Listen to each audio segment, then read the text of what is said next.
The tanks of the Third Army did not stop for the Germans. They stopped for the lack of a red fluid.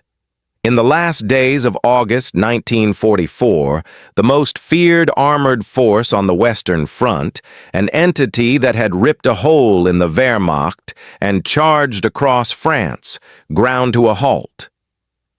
The crews sat in stunned silence, their hands on the levers of silent machines. It was not a Panzerschreck or a Tiger tank that had defeated them. It was an empty fuel gauge. This was the great paradox of the pursuit. Weeks earlier, following the breakout from Normandy, General George S. Patton's Third Army had become a spearhead of pure velocity. The German Seventh Army was not retreating. It was disintegrating. Patton's columns raced through the French countryside in what became known as the Great Swan, bypassing pockets of resistance, capturing bridges intact, and swallowing 50 or 60 miles of territory before lunch. The advance was intoxicating. Tankers who had bled for every yard in the bocage now felt an invincible momentum. They were a torrent of steel, and nothing, it seemed, could stand in their way. Paris was liberated. The Allies were moving so fast, headquarters planners were already debating the fastest route to Berlin. But the maps they used showed only roads, rivers, and enemy divisions. They did not show the fragile, stretching umbilical cord that tethered this metal beast to the beaches of Normandy. The problem was not failure. The problem was an overwhelming, unprecedented success. In this war, battles were won not just by bullets, but by logistics. Now let us return to the fields of France. The thirst of the Third Army was legendary. A single Sherman M4 tank consumed 1 gallon of gasoline for every mile it traveled. An armored division with its hundreds of tanks, half-tracks, and support vehicles could burn over 350,000 gallons in a single day of aggressive operations. Patton, a cavalryman at heart, pushed his divisions relentlessly. His famous directive was simple: "Go as far as you can, then come see me." His men took it to heart. The Supply Corps, however, watched this advance with growing terror.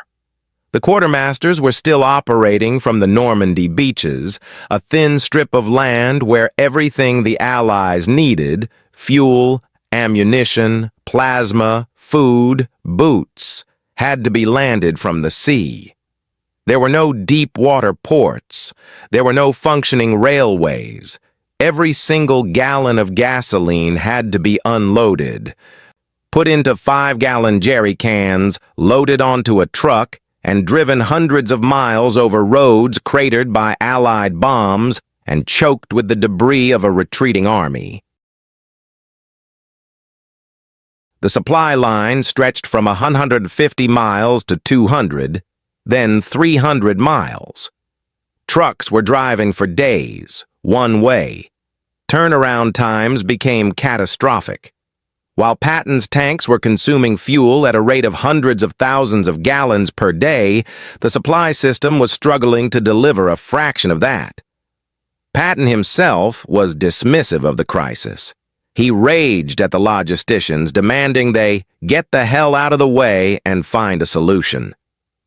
"My men can eat their belts," he famously remarked, "but my tanks gotta have gas." The breaking point arrived with shocking speed. Near the Meuse River, on the very doorstep of the German frontier, the spearhead divisions reported their status. They were out of fuel, not low. Out. The advance did not slow, it simply ceased. Columns of tanks, armored personnel carriers, and artillery pieces pulled over to the side of French highways, their crews waiting for a supply that did not exist. For 5 critical days, the Third Army, the most potent offensive weapon in the Allied arsenal, was immobilized. It became the world's most heavily armed and stationary traffic jam. The irony was agonizing. The German forces they had been chasing, a disorganized and broken rabble, were now given the one thing they desperately needed: time. They had time to regroup, to re-establish defensive lines along the Moselle River and the West Wall. The momentum that had shattered the German army in France was now gone, spent on the side of a highway. The generals had looked at their maps and seen only victory. They had failed, however, to look at the maps of their own logisticians, which showed a different, more terrifying reality. The crisis that froze Patton's tanks was not a new problem, but the sudden, catastrophic climax of an old one. Back at the Supreme Headquarters, Allied Expeditionary Force, logisticians stared at maps of France. The maps were beautifully detailed, showing a dense, modern, and sophisticated network of infrastructure. They showed major ports like Cherbourg, Le Havre, and Antwerp. They showed double-track railway lines spiderwebbing from the coast to every major city, capable of moving thousands of tons of supplies per day. On paper, supplying an army moving inland looked like a simple matter of capturing these assets and turning them on. The maps were a lie. The first and most critical failure was the port of Cherbourg. It was the only deep-water port the Allies had captured. Planners had banked everything on its swift opening. But when engineers entered the city, they found a masterpiece of destructive engineering. The Germans had not merely defended Cherbourg, they had scuttled it. Docks were not just damaged, they were vaporized by explosives. The harbor, a vast expanse of water, was seeded with acoustic, magnetic, and pressure mines, a lethal garden that no ship could enter. Massive, 100-ton cranes, essential for unloading heavy equipment, were not just toppled. They were surgically blown to fall into the deepest channels, blocking them completely. The port was a graveyard. It would take engineers 3 agonizing months to clear and repair even a fraction of its capacity. The war would be old by then. With the ports gone, the logisticians turned to the railways. This was the true hope. France had one of the best rail systems in the world. A single train could carry the cargo of 100 trucks. The maps showed lines running directly from the Normandy coast toward Paris and beyond. But here, the Allies became the victims of their own devastating success. For 6 months, leading up to D-Day, Allied air power had executed Operation Transportation. The plan was to isolate the Normandy battlefield, to ensure that when the invasion began, the Germans could not rush reinforcements and panzers to the front. From 10,000 feet, B-17s and Lancasters had pulverized every major railway hub, roundhouse, and switching yard in northern France. From 500 feet, P-47 Thunderbolts and Typhoons had hunted locomotives, blowing boilers, and strafing rail cars. They had been relentless. The primary targets were the bridges over the Seine and Loire rivers. To trap the German armies in Normandy, Allied bombers had systematically cut every single bridge. The operation worked perfectly.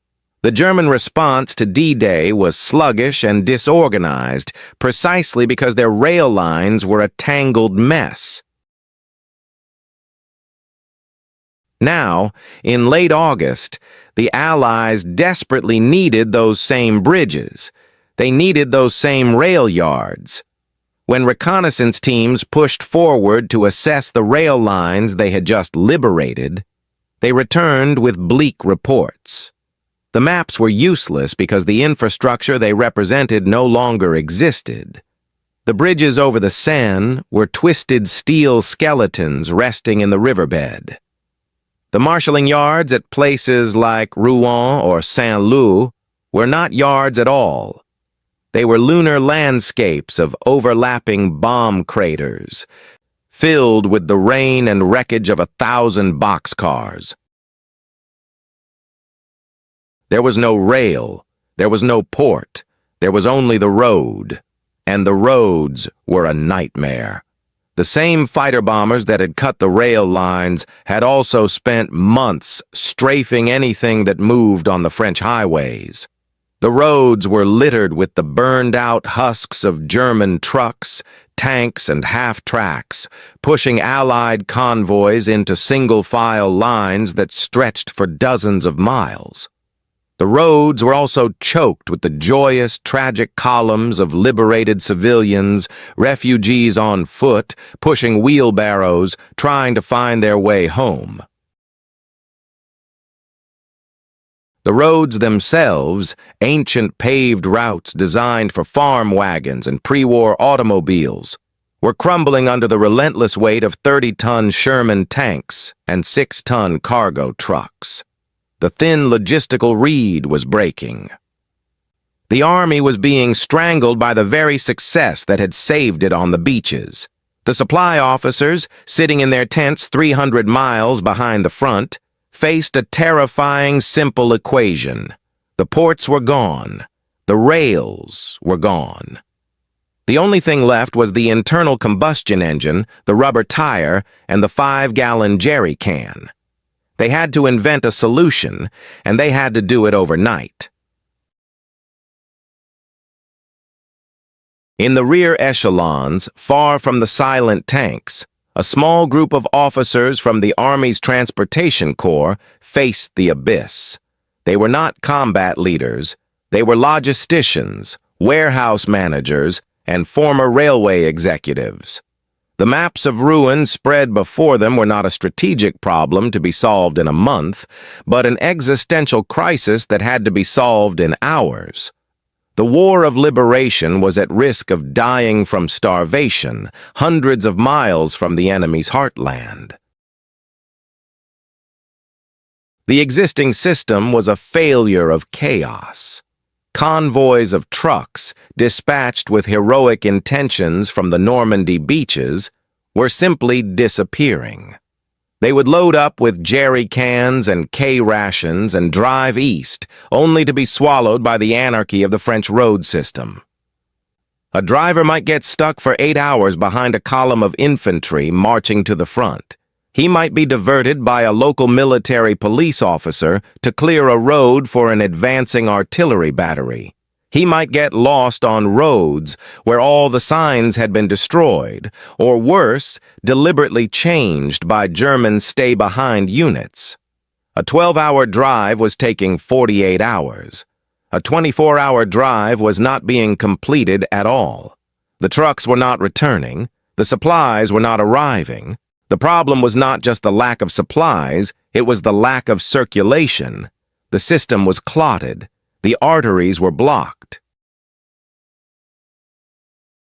On August 21, 1944, a meeting was held. The details are lost to history, swallowed by the urgency of the moment. But the solution proposed was so radical, so contrary to all military doctrine, that it could only have been born of pure desperation. The Army, the planners realized, did not need more roads. It needed a system. It needed to stop thinking of the roads as public infrastructure and start thinking of them as a dedicated, one-purpose-only industrial machine. They were not going to use the highways of France.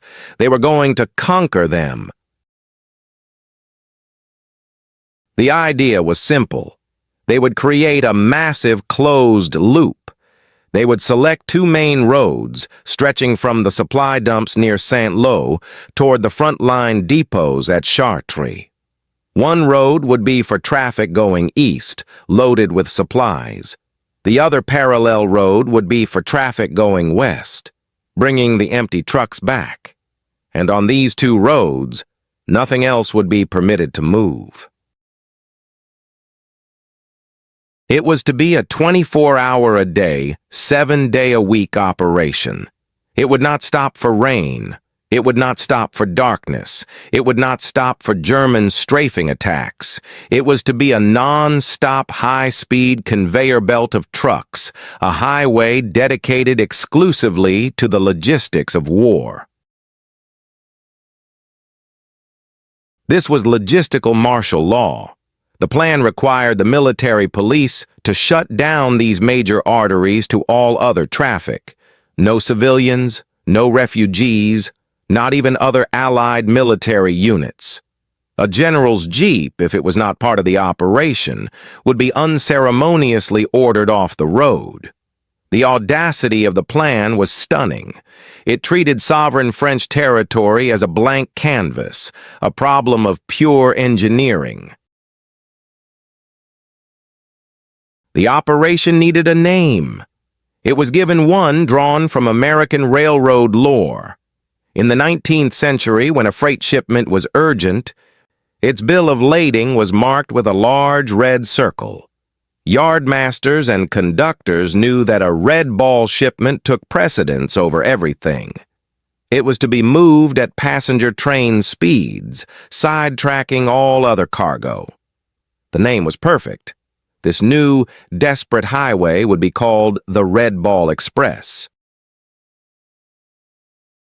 The orders were cut on August 21st. The system was to be fully operational in 4 days. By August 25th, this imaginary one-way river of trucks, stretching over 300 miles, had to be flowing. Planners began drawing the routes on their maps, marking supply points, repair stations, and bivouac areas for exhausted drivers. They needed signs, thousands of them, to mark the route and direct the flow.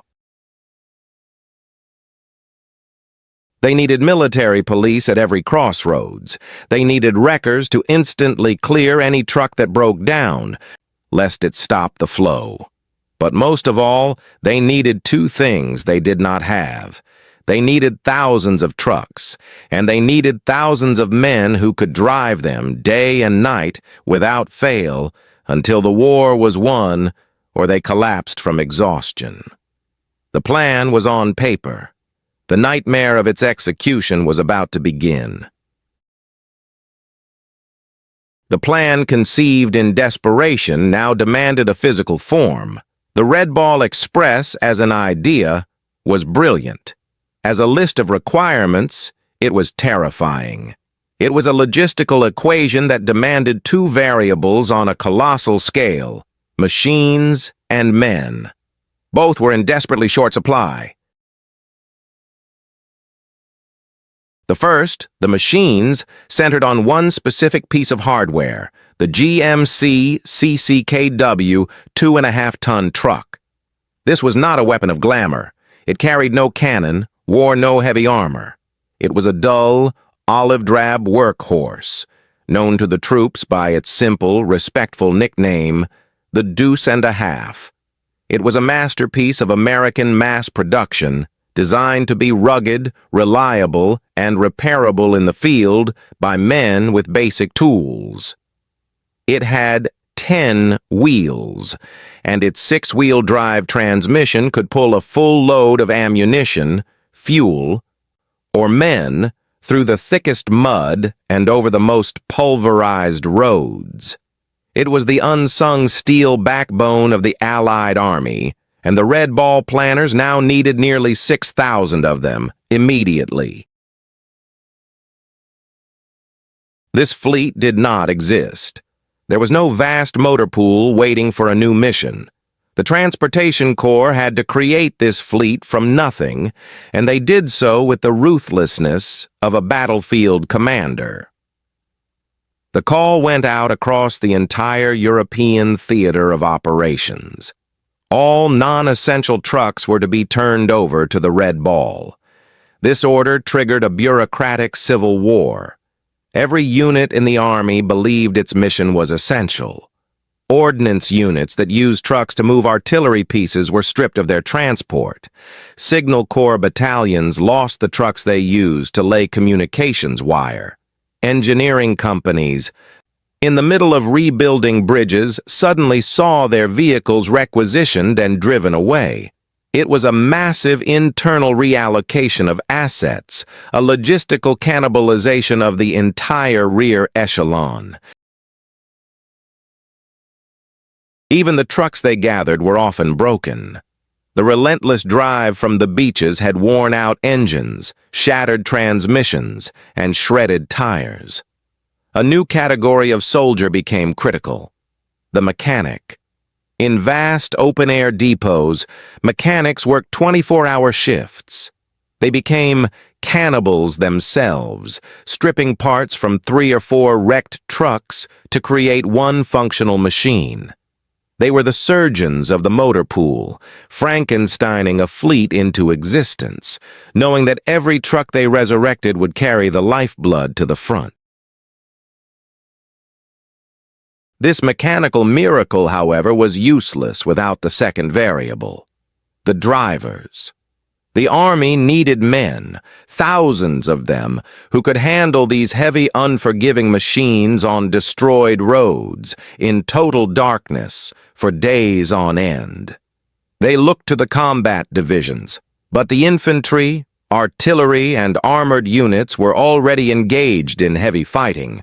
They were short-handed themselves and flatly refused to give up their experienced drivers.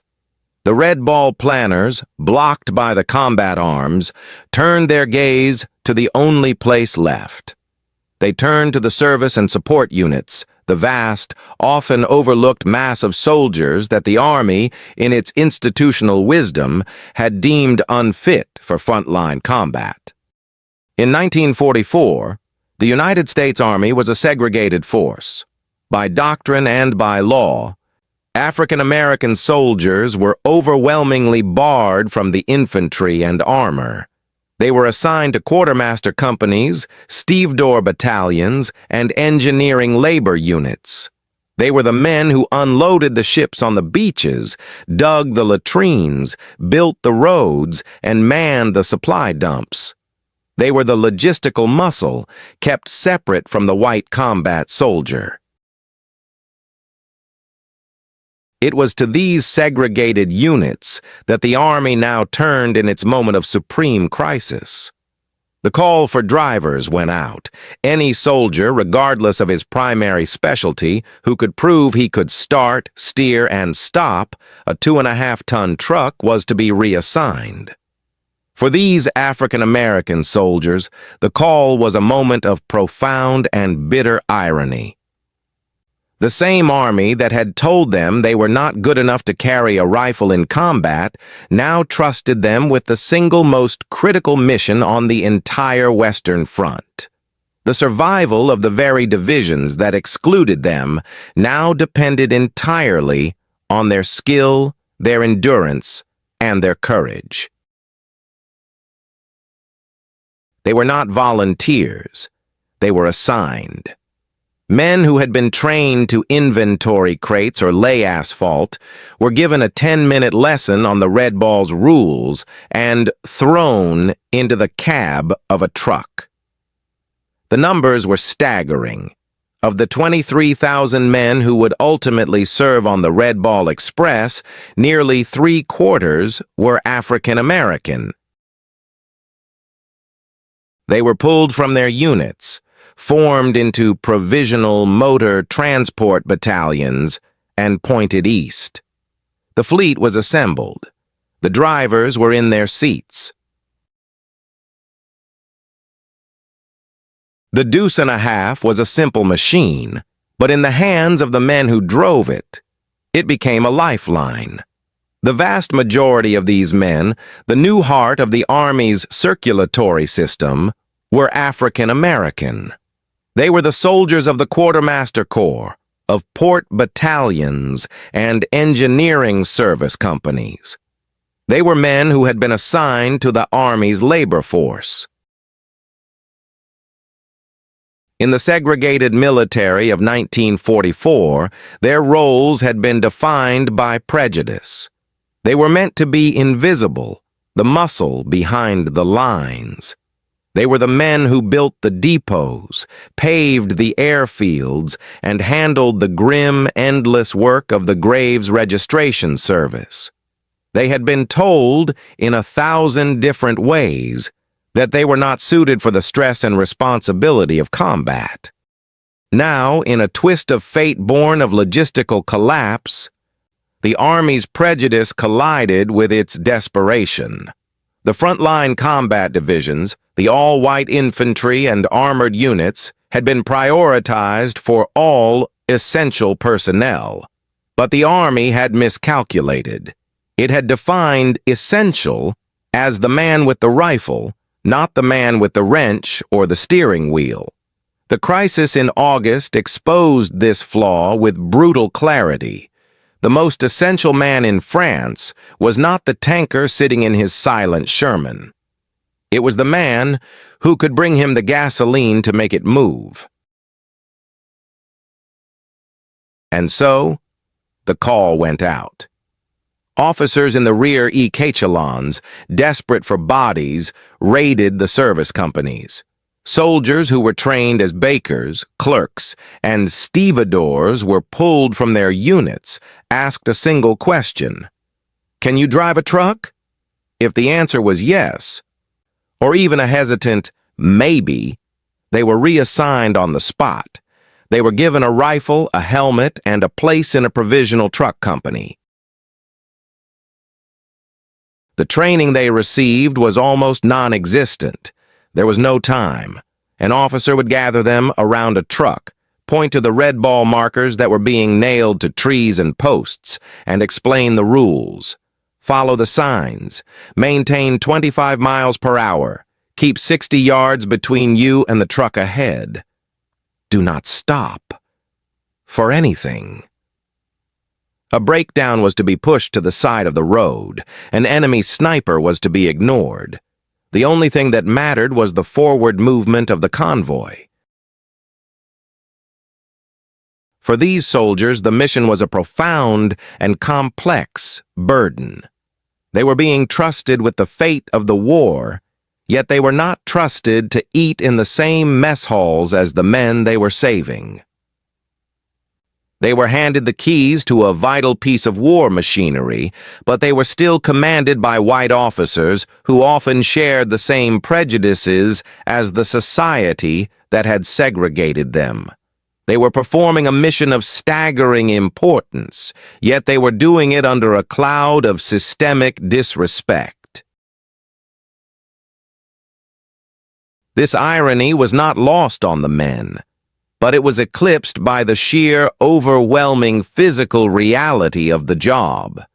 The Red Ball Express was a 24-hour-a-day, 7-day-a-week inferno of motion. There were no shifts. There were no weekends. A driver was assigned to his truck, and that truck was his life. He ate sea rations in the cab. He slept in the cab, often while his co-driver took the wheel. The greatest enemy was not the Germans. It was sleep. Exhaustion became a physical entity, a thick fog that filled the cab, that made the road signs blur and the engines drone a hypnotic lullaby. Men drove for 36, 48 hours at a stretch. They learned tricks to stay awake, propping open their eyelids, singing at the top of their lungs, chewing tobacco, or engaging in endless, half-delirious conversations with their co-drivers. They drove through the night under blackout conditions, their headlights reduced to tiny, shielded cat's eyes, following the faint, ghostly outline of the truck in front of them. They were boys, many of them. Teenagers from Alabama, Mississippi, and Georgia who had never been more than 20 miles from their homes, now navigating the shattered roads of a foreign continent in the dead of night, carrying the explosive, high-octane fuel that could incinerate them in a single, fiery moment. The pressure was constant. The stakes were absolute. The red ball was not a job, it was a test of human endurance. And as the first convoys began to roll, a new identity was forged in that exhaustion. They were not laborers. They were red ball drivers. The Red Ball Express, once set in motion, was less a series of convoys and more a single, continuous, circulating machine. It was a 600-mile loop of trucks, a logistical superhighway imposed upon the pulverized landscape of France. The planners at the Transportation Corps had become traffic engineers for the largest, most vital industrial conveyor belt in the world. Its efficiency depended entirely on a set of rigid, uncompromising rules. The system was built on two parallel loops. The northern route was a one-way artery for loaded trucks heading east, from the depots at Saint-Lô toward the forward supply dumps near Chartres. The southern route was a parallel one-way street for empty trucks returning west. Red ball signs, large circles painted on placards, were nailed to trees, telephone poles, and the ruins of French farmhouses at every single intersection. For the drivers, these signs became their only guide. They were not navigating France. They were following the line. To make this highway exclusive, the Army deployed the 793rd Military Police Battalion. These MPs were the teeth of the system. They were posted at every crossroads, every town square, every junction where the red ball's flow might be interrupted. Their orders were simple and absolute. Nothing and no one was allowed on the red ball routes except red ball trucks. This was a shocking new reality for the rest of the Allied Army. An infantry colonel in a jeep, trying to find a shortcut for his men, would be stopped by a private from the MPS and ordered to turn around. A medical convoy carrying wounded, if it strayed onto the route, was diverted. Even high-ranking generals were refused passage. The red ball was inviolate. It had priority over everything: combat units, civilians, and headquarters staff. The MPs became the hated but essential guardians of the flow, ensuring the artery never clogged. The rules for the drivers were just as strict. The speed limit was set at 25 miles per hour. This was not a minimum, but a carefully calculated maximum. It was the fastest speed at which a fully loaded Deuce-and-a-Half could safely travel on the damaged roads while still allowing the driver to react. Faster speeds would shred tires and break axles. Slower speeds would create bottlenecks. Convoys were to maintain a precise interval of 60 yards between trucks. This was to prevent a chain reaction collision and, more grimly, to ensure that a single German artillery shell or air attack could not destroy more than one truck at a time. But the most brutal rule, the one that tested the men more than any other, was no stopping. The red ball did not stop. If a truck's engine sputtered and died, the driver was to pull it to the shoulder as best he could, and the rest of the convoy was to drive around it. A dedicated fleet of wreckers, nicknamed Tiger Works, roamed the routes like predators, hooking broken-down trucks and dragging them to designated repair depots, clearing the road within minutes. The cargo itself was a testament to the Army's priorities. The overwhelming majority of the tonnage was POL, petroleum, oil, and lubricants. The fuel was transported in 5-gallon jerry cans, a German invention the Allies had hastily copied. These cans were the modular building blocks of the advance. Each Deuce-and-a-Half was loaded with 150 cans.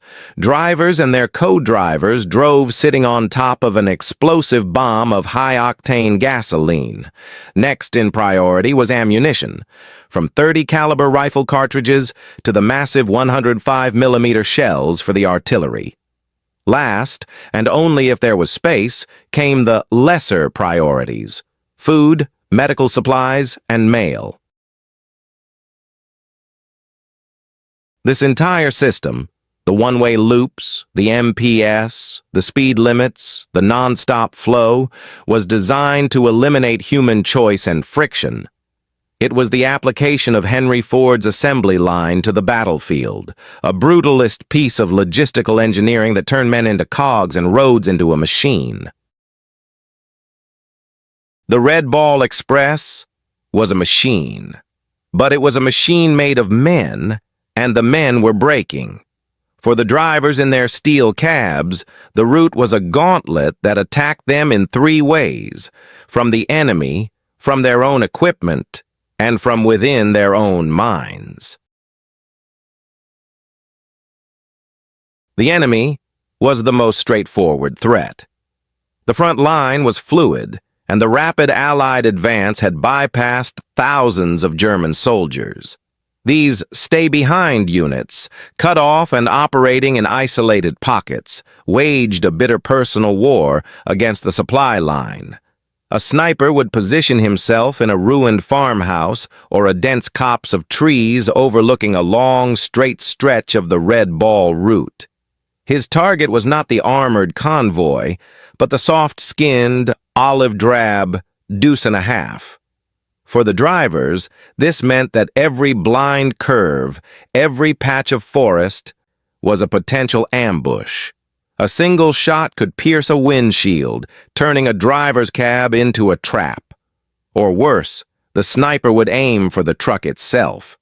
A tracer round fired into the truck bed, loaded with hundreds of 5-gallon jerry cans, would not just disable the truck, it would vaporize it.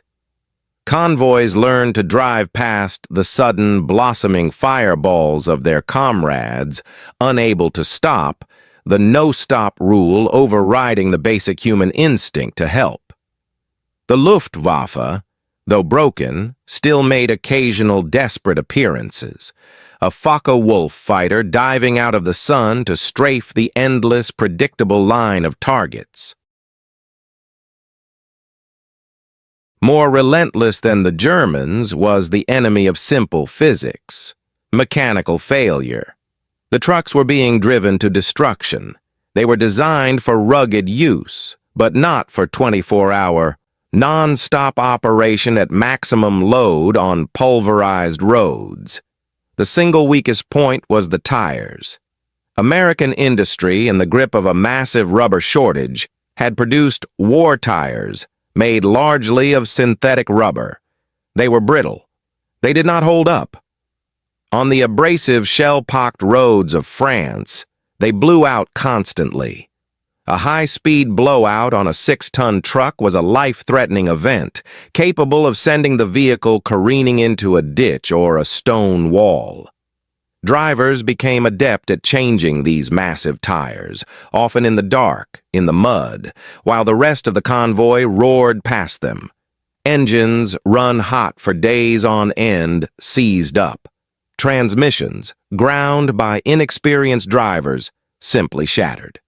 The wrecker crews, the Tiger Works, were a constant presence, but the sheer volume of breakdowns was overwhelming. But the sniper's bullet and the shredded tire were dangers a man could see. The most profound enemy, the one that stalked every driver in every cab, was the one inside his own skull. It was the fog of exhaustion. The human body is not built for this kind of relentless momentum. Men drove for 24, 36, sometimes 48 hours without a real stop. The drone of the 6-cylinder engine was a hypnotic, grinding sound that vibrated through the metal floor, up their legs, and into their bones. Their eyes, gritty with dust and lack of sleep, burned. They stared into the darkness, lit only by the tiny shielded cat's eyes or the dim red glow of the dashboard. Highway hypnosis, a dangerous trance, was a constant companion. The road ahead would seem to warp and twist. Drivers began to hallucinate. They saw phantoms on the road, ghostly figures that waved them down. They saw German tanks in the shadows of trees. They would slam on their brakes, waking their co-driver, only to find the road empty. Many trucks were lost this way, veering off the road into a ditch when the driver swerved to avoid an imaginary child. They fought it with the only tools they had. They sang, yelling spirituals and blues songs into the darkness. They chain-smoked, lighting one cigarette off the stub of the last. They talked, endless, rambling, delirious conversations with their co-drivers, making a pact that one man would never sleep while the other was driving. When that failed, they got physical. A driver, feeling his eyelids droop, would order his co-driver, "Hit me," and the man would. A hard slap to the face to deliver a jolt of adrenaline and chase the sleep away for a few more precious miles. This was the gauntlet. It was the sniper in the trees. It was the blown tire in the rain. And it was the overwhelming, crushing need to close one's eyes, an enemy more persistent than the entire German army. The Red Ball Express did not just run on gasoline, it ran on the frayed, exhausted, and utterly stretched nerves of its drivers.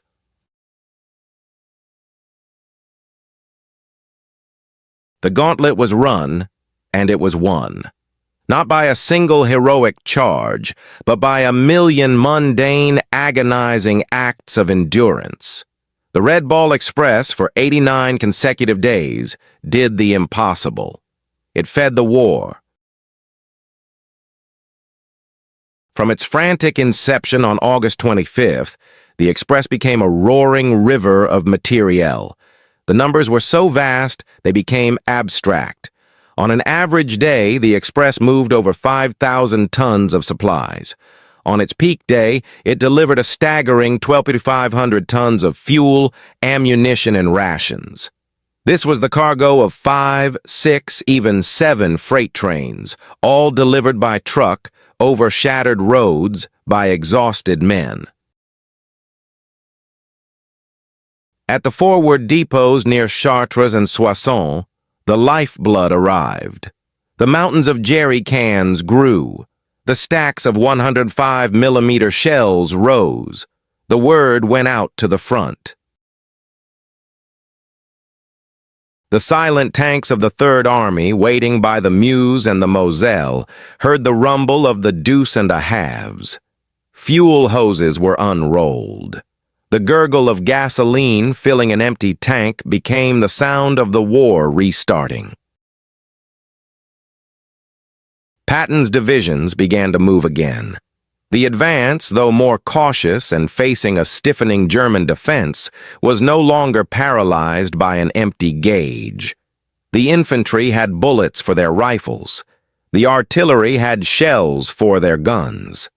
The lifeline, stretched to the point of absurdity, had held. The Red Ball drivers had, quite literally, driven the Third Army back into the war. This victory was not glorious. It was a victory of attrition, waged against sleep and friction. By the time the operation was officially shut down on November 16, 1944, the men and machines were a spent force. The drivers were hollow-eyed, suffering from a profound, bone-deep exhaustion that medics called combat fatigue, even though these men had rarely fired a shot. The fleet of trucks, once a new and powerful force, was a graveyard. Of the 5,958 trucks that ran the Red Ball, nearly all were destroyed, worn out, or in need of total engine and transmission overhauls. They had been driven in 3 months, the equivalent of their entire operational lives. They were sacrificed on the altar of logistics. The Red Ball Express was never intended to be a permanent solution. It was a desperate, brilliant, and utterly unsustainable improvisation. It was a battlefield tourniquet applied to stop the army from bleeding out. Its end was sealed not by its failure, but by a new success. In late November, the port of Antwerp in Belgium was finally cleared by Allied engineers. This was the prize the Allies had needed since June. It was a massive, modern, deep-water port, miraculously captured almost intact. A single ship docking in Antwerp could unload the cargo of 1,000 Red Ball trucks. And from its docks, the railways, now repaired by the engineers, fanned out across Europe. The railroads were back. The age of the truck as the primary artery was over. The Red Ball Express was formally dissolved. The drivers, the heroes of the supply line, were reassigned. They returned to their segregated quartermaster and engineering units, their historic, unprecedented role unheralded. They received no parades, no distinct medals. The Army, having used them for the most critical mission of the campaign, returned them to their proper place. But the maps had been redrawn.